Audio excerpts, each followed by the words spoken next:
কখনো নিজকে জ্ঞানী মনে করবেন না। আপনি মনে করবেন আপনার থেকে আরও জ্ঞানী লোক আছে। সেই বুখারী বর্ণনায় মুসা আলাইহিস সালামের একটা ঘটনা বলবো। মুসা আলাইহিস সালামকে তারা কামুল লোকরা জিজ্ঞাসা করলো, হে মুসা, সবচেয়ে জ্ঞানী কে? মুসা বললেন, আমি নিজেই জ্ঞানী। কারণ ওনার কাছে ওহী আসে, এই খেয়ালে উনি বলছেন। কিন্তু আল্লাহ তা পছন্দ করেননি। আল্লাহ বললেন, হে মুসা, তোমার থেকেও জ্ঞানী ব্যক্তি আছে। একটা মাছকে ভাজি করো, এই মাছটা ব্যাগে নিয়ে রওনা দাও। এই মাছটা যেখানে গায়েব হবে, তোমার সেই জ্ঞানী ব্যক্তিকে তুমি ওই জায়গায় খুঁজে পাবে। যে কথা সেই কাজ। মুসা সাল্লাম তার সবার সঙ্গে নিয়ে ভাজি মাছটা নিয়ে রওনা দিলেন। পথিমধ্যে মুসা সাল্লাম ক্লান্তি আসলো, উনি ঘুমিয়ে পড়লেন। এর মধ্যে মাছটা গায়েব হয়ে গেল, নদীতে পড়ে গেল। কিন্তু ওই সবার সঙ্গে মুসা সাল্লামের ঘুমের ডিস্টার্ব না করে ওনাকে আর ডাকলেন না। ঘুম থেকে ওঠার পর আবার রওনা দিলেন। কিছু দূর যেতেই মুসা সাল্লামের শরীর খুব আবার কাহিলিয়ে গেল। তখন মুসা সাল্লাম ওই লোকটাকে বলল, মাছটা কোথায়? তখন লোকটা বলল, আপনি তো ঘুমিয়েছিলেন, আপনাকে আমি ডাকি নাই। মাছটা তো আপনি যেখানে ঘুমিয়েছেন ওইখানে মাছটা নদীতে পড়ে গায়েব হয়ে গেছে।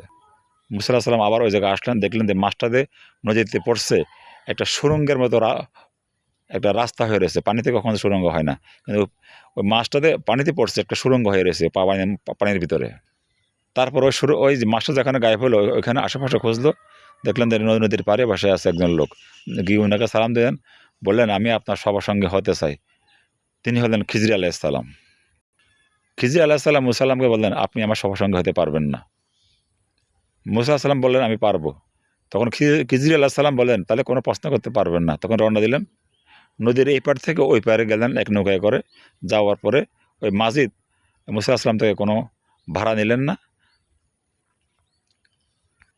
নৌকা পার হওয়ার পরে, নদী পার হওয়ার পরে খিজির আসসালাম ওই নৌকাটাকে ফুটো করে দিলেন।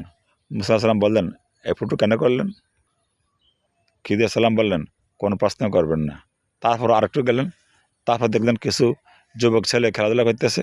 ওইখানের একটা যুবককে খিজির আসসালাম ঘাড় মটকায় মেরে ফেললেন। তখন মুসা আবার প্রশ্ন করলেন, আপনি কেন এই লোকটাকে মারলেন? তখন খিজির আসসালাম বললেন, আপনাকে বলছেন আমাকে এখন প্রশ্ন করবেন না। তারপর আরেকটু যেতে দেখলেন একটা দেওয়াল হেলে রয়েছে। ওই হেলা দেওয়ালটা পড়ে যাচ্ছে। খিজির আসসালাম ওই দেওয়ালটাকে ধাক্কা মেরে সোজা করে দিলেন। তখন মুসা আসসালাম বললেন, আপনি কেন দেওয়ালটাকে সোজা করলেন? তখন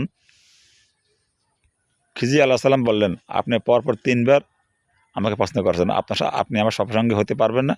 আপনার রাস্তা আপনি, আমার রাস্তা আমি। এখন শুনেন কেন আমি প্রথম কাজটা করেছি। আমি নৌকাটা ফুটো করে দিয়েছি কারণ এই এলাকার একটা অত্যাচারী বাদশা আছে। সে নতুন কোনো নৌকা দেখলে, নিখুঁত কোনো নৌকা দেখলে সেটা নিয়ে যায়। এই কারণে এটা ফুটো করে দিয়েছি, তাই এই নৌকাটা আর নিবে না। দ্বিতীয়ত, যে ছেলেটাকে আমি মেরে ফেলেছি, এই ছেলেটা বড় হলে ইসলাম বিরোধী কাজ করবে, এই জন্য তাকে আমি মেরে ফেলেছি। তৃতীয়ত, যে দেওয়ালটা পড়ে যাচ্ছিল, ওই দেওয়ালের নিচে কিছু গুপ্তধন আছে। ওই এতিম ছেলেদের তার মা বাবা নেই, এতিম ছেলেদের ভবিষ্যতে তার পুনর্বাসনের জন্য তার মা বাবা এখানে রেখে গেছে। আমি দেওয়ালটা যদি আমি সোজা করে না দিতাম, তাহলে মানুষ তার গুপ্ত সম্পদগুলো নিয়ে যেত।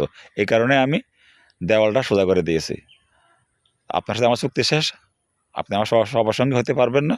খ্রিস্টান বললো, মুসা সঙ্গে বললো, আপনার রাস্তা আপনি, আমার রাস্তা আমি। এই মুসা আলাইহিস সালামের ঘটনা থেকে আমাদের শিক্ষা, কখনো নিজকে জ্ঞানী ভাববেন না। আপনি মনে করবেন আপনার থেকেও আরও জ্ঞানী লোক আছে। মাওলানা শামসুল হক ফরিদপুরীর বাংলা অনুবাদকৃত বুখারী শরীফ থেকে আমি এই ঘটনাটা আপনাদেরকে বললাম। ধন্যবাদ, সবাই ভালো থাকবেন।